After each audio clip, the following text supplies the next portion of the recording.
दोस्तों, income tax department के द्वारा 2 करोड़ से ज़्यादा इनकम टैक्स की रिटर्नें प्रोसेस कर दी गई हैं पिछले 31 दिनों में। इस वीडियो में हम जानेंगे कि इनकम टैक्स डिपार्टमेंट रिटर्न को प्रोसेस करते हुए कौन से नोटिस जारी करता है और आपको कैसे इनका ध्यान रखना है। CA Satbir Singh YouTube channel पे आपका स्वागत है।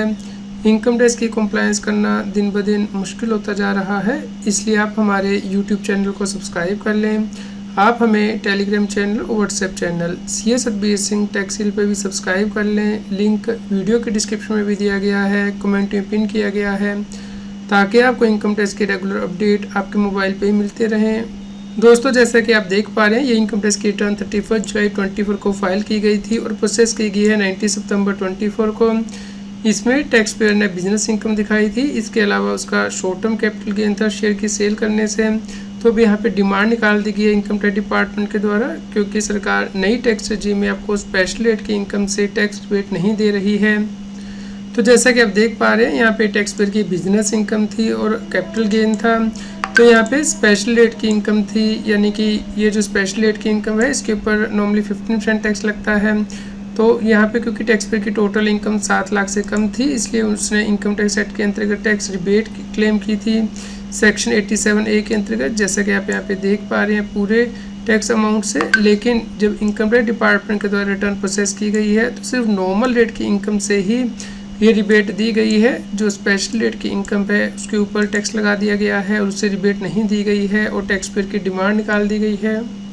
यहाँ पे हम आपको एक और इंटीमेशन दिखाते हैं जो कि 19 सितंबर को प्रोसेस किया गया है, जिसमें कि टैक्स पेयर को रिफंड दिया गया है। ये रिटर्न 8 जुलाई को फाइल की गई थी। इसमें भी जो स्पेशल रेट की इनकम है उसमें से रिबेट नहीं दी गई है और जो टैक्स पेयर का रिफंड है वो कम दिया गया है। तो यहाँ पे आप देख सकते हैं टैक्स पेयर की डिफरेंट हेड से इनकम थी और इसके साथ ही कैपिटल गेन था, short term capital gain share की सेल करने से। तो यहाँ पे टैक्स पेयर ने पूरी टैक्स रिबेट क्लेम कर ली थी 87A के अंतर्गत, जैसे कि आप यहाँ पे देख पा रहे हैं। लेकिन इनकम टैक्स डिपार्टमेंट ने कहा है कि जो टैक्स की रिबेट मिलेगी वो सिर्फ नॉर्मल रेट की इनकम से मिलेगी। जो स्पेशल रेट की इनकम है, जो कैपिटल गेन हुए हैं, इस पर टैक्स रिबेट नहीं मिलेगी। इस प्रकार यहाँ पे जो टैक्स पेबल है वो निकाल दिया गया था और उसके ऊपर हेल्थ एंड एजुकेशन सेस लगाया गया है। तो यहाँ पे जो टोटल टैक्स लायबिलिटी बनी है उसमें से जो TDS है वो देखा गया कि कितना है, TDS ज़्यादा था इसलिए यहाँ पे रिफ़ंड दिया गया है। लेकिन रिफ़ंड कम दिया गया है क्योंकि टैक्स पेयर ने यहाँ पे ज़्यादा रिफ़ंड क्लेम किया था स्पेशल रेट की इनकम में से रिबेट लेते हुए, लेकिन ये रिबेट नहीं दी गई है। दोस्तों, यहाँ पे हमारे सब्सक्राइबर की भी रिटर्न प्रोसेस हो रही है, जैसे कि मिस्टर अमित सक्सेना जी की रिटर्न प्रोसेस हो चुकी है। उन्होंने 19 जून को फाइल की थी और 19 सितंबर को रिटर्न प्रोसेस हुई है। उन्होंने ITR 1 फाइल की थी जिसमें कि 1,09,000 से ज़्यादा का रिफंड था, तो ये रिफंड उन्हें दे दिया गया है। यहाँ पे एक और सब्सक्राइबर का मैसेज आया है कि उनका रिफंड बैंकर को 17 सितंबर को भेज दिया गया था। ये स्टेटस आ रहा है इनकम टैक्स के पोर्टल पे। तो रिफंड कब तक आएगा? देखिए, जब आपकी ITR प्रोसेस हो जाती है तो उसके बाद 15 दिन लगते हैं रिफंड आने में, तो इसलिए आपको वेट करना होगा। एक और सब्सक्राइबर का क्वेश्चन आया है कि उनका इनकम टैक्स रिटर्न में रिफंड मिला है, लेकिन उनका जो बैंक अकाउंट है वो क्लोज हो चुका है, जो कि उन्होंने अपनी इनकम टैक्स रिटर्न में दिखाया था। 6 महीने पहले ही क्लोज कर दिया गया है। तो अब क्या करना है दोस्तों? इस केस में आपको दोबारा से बैंक अकाउंट ऐड करना होता है इनकम टैक्स के पोर्टल पे। तो आपको इंश्योर करना है कि आपका जो नेम है, जो पैन में दिया है, जो बैंक में दिया है वो सेम हो। IFSC कोड, अकाउंट नंबर आप एंटर करेंगे इनकम टैक्स के पोर्टल पे, बैंक अकाउंट को रीवैलिडेट करेंगे। उसके बाद आपको रिफंड रीइशू की रिक्वेस्ट डालनी होती है इनकम टैक्स के पोर्टल पे।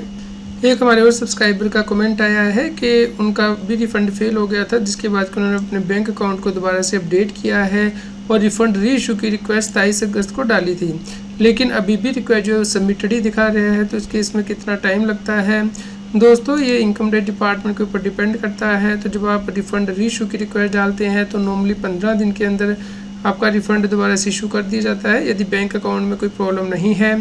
लेकिन यदि आपका फिर भी रिफंड नहीं आ रहा है तो आपको टिकट रेज करनी है इनकम टैक्स के पोर्टल पे ग्रीवेंस में जाके। यहाँ पे सुरेंद्र सिंह जी का भी कमेंट आया है कि उन्होंने ITR 1 फाइल की थी 3 जून को और उनका मिसमैच हो गया था, TDS क्रेडिट मैच नहीं कर रहा था जो उन्होंने इनकम टैक्स रिटर्न में क्लेम किया था, इसलिए उन्होंने रिवाइज रिटर्न फाइल की 18 सितंबर को और ये 19 सितंबर को यानी कि एक दिन के अंदर प्रोसेस कर दी गई और उनका जो रिफंड था वो भी इशू कर दिया गया 25,000 का।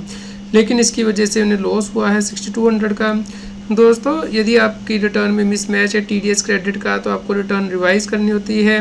तो तो यदि आपका TDS क्रेडिट आ रहा है 26 ईयर्स में, इनकम टैक्स पोर्टल के द्वारा नहीं लिया जा रहा है, तो उस केस में आपको रीप्रोसेस रिटर्न के लिए डालना होता है इनकम टैक्स के पोर्टल पे रिक्वेस्ट। एक हमारे और सब्सक्राइबर का यहाँ पे क्वेश्चन आया है कि उनकी ITR 3 प्रोसेस हो चुकी है, लेकिन यहाँ पे गलत तरीके से डिमांड निकाल दी गई है इनकम टैक्स के पोर्टल के द्वारा, और इवन के टैक्स रिबेट 87A की वो भी नहीं दी गई है। तो अब यहाँ पे क्या करना है, तो यहाँ पे टैक्स पेयर को अपील फाइल करनी होती है। यदि उन्हें लगता है कि जो इंटीमेशन है वो गलत आया है, तो उस केस में वो इनकम टैक्स के पोर्टल पे जाके डिसएग्री कर सकते हैं डिमांड से और अपील फाइल कर सकते हैं इस ऑर्डर के अगेंस्ट। यहाँ पे मिस्टर शैलेंद्र मिश्रा का हमें मैसेज आया है कि उन्होंने ITR फाइल की थी 1 जून को, जो कि अंडर प्रोसेसिंग आ रही थी, तो 10 सितंबर तक प्रोसेस ना होने की वजह से उन्होंने 11 सितंबर को दोबारा से रिवाइज रिटर्न फाइल कर दी थी। अब उन्हें 19 सितंबर को इंटीमेशन आया है कि उन्होंने जो ओरिजिनल रिटर्न फाइल की थी उसे प्रोसेस कर दिया गया है, तो अब रिवाइज रिटर्न का क्या होगा। दोस्तों वैसे तो जो लेटेस्ट रिटर्न है यानी कि रिवाइज रिटर्न है वही फाइनल रिटर्न मानी जाती है, उसे ही प्रोसेस किया जाता है। लेकिन यदि पहले आपकी ओरिजिनल रिटर्न प्रोसेसिंग में जा चुकी है, तो उस केस में अब रिवाइज रिटर्न को दोबारा से प्रोसेस किया जाएगा इनकम टैक्स डिपार्टमेंट के द्वारा। इसलिए आपको वेट करना है, क्योंकि रिवाइज रिटर्न ही फाइनल रिटर्न मानी जाती है, तो आपको उस इंटीमेशन का वेट करना होगा। दोस्तों यदि आप ITR प्रोसेसिंग का डेटा देखते हैं तो 19 सितंबर के बाद 20 सितंबर तक जो रिटर्न प्रोसेसिंग हुई है वो 6,95,00,000 हो चुकी हैं, और पिछले 9 दिनों में सबसे ज़्यादा रिटर्न एक दिन में प्रोसेस हुई हैं 3,43,000 से ज़्यादा।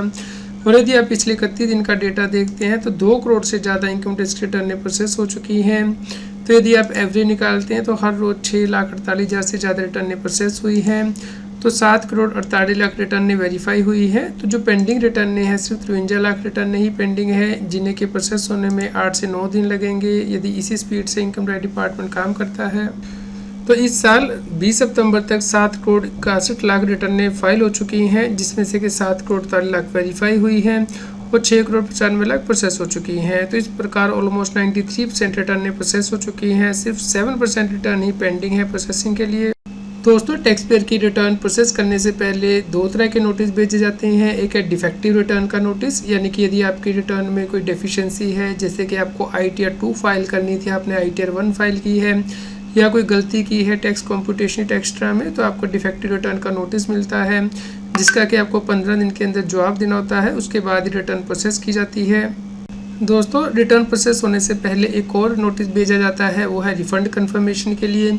यदि आपने हाई रिफंड रिटर्न में क्लेम किया है तो उस केस में इनकम टैक्स डिपार्टमेंट के द्वारा एक बार कंफर्मेशन मांगी जाती है, जिसमें कि आपको बताना होता है कि आपने जो रिफ़ंड है वो सही क्लेम किया है या फिर आपसे गलती हो गई है रिफ़ंड को क्लेम करने के लिए, इसलिए आप अपने रिफ़ंड को रिवाइज़ करेंगे।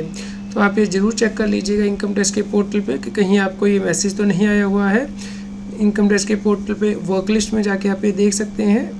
तो जब आपकी रिटर्न प्रोसेस कर दी जाती है उसके बाद इंटीमेशन आपको भेजा जाता है, तो भले ही आपकी रिटर्न में कोई रिफ़ंड नहीं है, कोई डिमांड नहीं है, तब भी इंटीमेशन भेजा जाता है। यदि आपकी रिटर्न में कोई डिमांड है तो इंटीमेशन रेड कलर में आता है। यदि आपकी रिटर्न में रिफ़ंड है प्रोसेसिंग के बाद तो ये इंटीमेशन आपको ग्रीन कलर में आता है। तो इस प्रकार आपको इंटीमेशन मिलता है, जो कि आप इनकम टैक्स के पोर्टल पे लॉगिन करके भी चेक कर सकते हैं, या आपके जो ईमेल है उस पर भी भेजा जाता है इनकम टैक्स डिपार्टमेंट के द्वारा।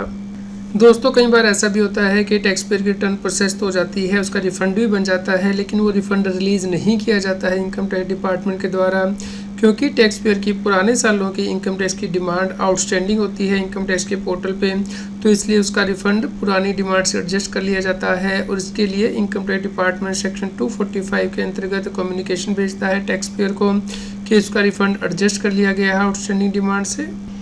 दोस्तों क्या आपकी इनकम टैक्स की रिटर्न प्रोसेस हो चुकी है या पेंडिंग है, इसके लिए हमें कमेंट करके बताएं। कृपया लाइक करें और शेयर करें ताकि सभी लोगों तक ये जानकारी पहुंच पाए और वो इनकम टैक्स की कंप्लायंस कर पाएँ। इनकम टैक्स की और अधिक जानकारी के लिए आप CS सर्विसिंग यूट्यूब चैनल पे जाके प्लेलिस्ट में जाके टॉपिक वाइज प्लेलिस्ट देख सकते हैं कि इनकम टैक्स में कौन से नए बदलाव हो रहे हैं, जैसे कि इनकम टैक्स अपडेट के अंतर्गत या फिर डायरेक्ट टैक्स कोड के अंतर्गत। रेगुलर टैक्स अपडेट के लिए इस चैनल को सब्सक्राइब करें। आप हमें टेलीग्राम ऐप CS सर्विसिंग टैक्सिल पे ज्वाइन कर सकते हैं ताकि आप GST और इनकम टैक्स के रेगुलर अपडेट अपने मोबाइल पर ही प्राप्त कर सकें।